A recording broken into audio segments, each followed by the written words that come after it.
Hi friends, ఈరోజు Amazon ప్రైమ్లో ఉప్పు కప్పురం అనే తెలుగు మూవీ స్ట్రీమింగ్ అవుతుంది. ఇది ఆల్ లాంగ్వేజ్లలో స్ట్రీమింగ్ అవుతుంది. ఇందులో మెయిన్ లీడ్గా కీర్తి సురేష్ అండ్ సుహాస్ వీళ్ళిద్దరే యాక్ట్ చేశారు. అలాగే బాబు మోహన్ గారు చాలా రోజుల తర్వాత ఇందులో ఒక ఇంపార్టెంట్ రోల్ కూడా చేశారు. నేను చాలా రోజుల తర్వాత బాబు మోహన్ గారిని సినిమాలో చూశాను అన్నమాట. ఈ మూవీ స్టోరీ లైన్ వచ్చి ఒక ఊరు ఉంటుంది. ఈ స్టోరీ వచ్చి 1992లో నడుస్తుంటుంది అన్నమాట. ఒక ఊరు ఉంటుంది. ఆ ఊరు ప్రెసిడెంట్ చనిపోతే అతని కూతుర్ని ప్రెసిడెంట్గా చేస్తారన్నమాట. ఆ ఊళ్ళో ఆచారం అన్నమాట.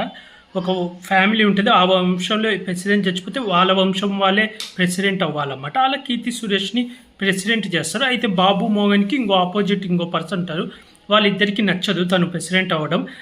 ఎలా అయినా తనని దించేయాలి, ఏదో ఒక ప్రాబ్లం క్రియేట్ చేసి దించేయాలనుకుంటాడు. అలాంటి టైంలో తనకు ఊళ్ళో సుహాస్ వచ్చి శ్మశానంలోనే చూసుకుంటుంటాడు అన్నమాట పని.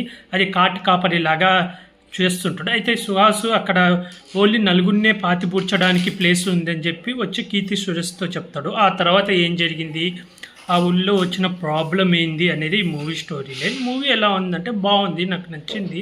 టోటల్ మూవీ త్రూఅవుట్ ఫన్లోనే పోతుంది, కామెడీలోనే. ఫస్ట్ ఎప్పుడైతే ఆ ప్రాబ్లం అయితే తెలుస్తుందో అప్పటి నుంచి ఇంకా కామెడీ ఒక్కొక్క ప్రాబ్లం ఎత్తడం, నా పేరు ఉండాలని మొత్తం కామెడీ పోతుంది. క్లైమాక్స్ ఒక 20 నిమిషాలు మంచి సెంటిమెంట్ ఉంటుంది అన్నమాట. హీరో వాళ్ళ మదర్తో.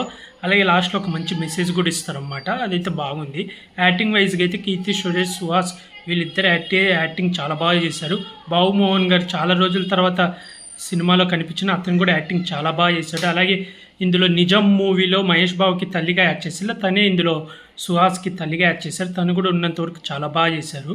ఓవరాల్గా అయితే మూవీ చాలా బాగుంది. అలాగే రానా గారు ఫస్ట్ స్టార్టింగ్లో వాయిస్ ఓవర్ ఇచ్చారన్నమాట. రానా గారు వాయిస్ ఓవర్ కూడా చాలా బాగుంది. చాలా రోజుల తర్వాత ఈ మూవీ కోసం రానా గారు వాయిస్ ఓవర్ ఇచ్చాడు. అలాగే లాస్ట్లో కొన్ని పల్లెటూళ్ళల్లో ఉండే ప్రాబ్లమ్స్ని చూపించడం, దాన్ని సాల్వ్ చేయడం. అలాగే మ్యాడ్ మూవీలో లడ్డు క్యారెక్టర్ వేసిన పర్సన్ కూడా ఈ మూవీలో ఒక చిన్న రోల్ చేశారు, గెస్ట్ రోల్ లాగా. అతను వచ్చినప్పుడు కూడా చాలా కామెడీగా ఫన్నీగా ఉంది. నాకైతే ఓవరాల్గా మూవీ బాగా నచ్చింది. సాంగ్స్ కూడా ఉన్నాయి. లాస్ట్లో సాంగ్ వస్తే ఆ సాంగ్ అయితే చాలా బాగుంది. డైరెక్షన్ కూడా బాగుంది. నాకైతే ఈ మూవీ నచ్చింది. ఈ మూవీకి నేను రేటింగ్ వచ్చి 5కి 3 ఇస్తున్నాను. మీరు ఎవరైనా చూడకపోతే అమెజాన్ ప్రైమ్లో ఉంది, చూసేయండి ఫ్రెండ్స్. ఆల్ లాంగ్వేజ్లలో స్ట్రీమింగ్ అవుతుంది. అలాగే ఇలాంటి మూవీ రివ్యూస్ కానీ వెబ్ సిరీస్ రివ్యూస్ కానీ కావాలనుకుంటే నా యూట్యూబ్ ఛానల్ సబ్స్క్రైబ్ చేసుకోండి friends. Like, share, comment, subscribe friends. Bye.